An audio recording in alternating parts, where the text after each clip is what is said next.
সাগরের তীরে ছোট্ট একটা দেশ। সেই দেশে এক চালাক জাদুকর বাস করত।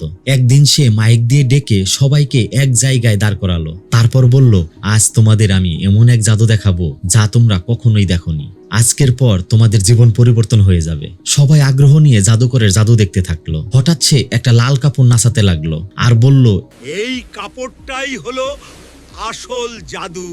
সব মানুষ বড় বড় চোখ করে কাপড়ের দিকে তাকিয়ে রইল, কিন্তু কেউ খেয়াল করলো না এই ফাঁকে জাদুকরের পোষা বানর তাদের পকেট থেকে সোনা দানা, টাকা পয়সা, এমনকি চশমাও চুরি করলো। তখন এক বুদ্ধিমান বৃদ্ধ চেঁচিয়ে বলল, ওই সবাই কাপড়ের দিকে না তাকিয়ে বানরের দিকে খেয়াল করো। মানুষ বলল, চুপ থাকো দাদু, জাদু মিস হয়ে যাবে।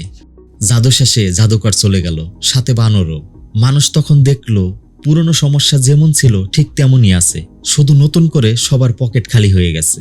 বৃদ্ধ বলল, যে শুধু রঙিন কাপড় দেখে সে তার হিতাহিত জ্ঞান হারিয়ে ফেলে। আমরাও আমাদের জীবনে বড় কিছুর আশায় বা লোভে পড়ে গুরুত্বপূর্ণ কিছু মিস করে ফেলি, যার কারণে পরে আমাদের আফসোস করতে হয়। ভালো থাকবেন।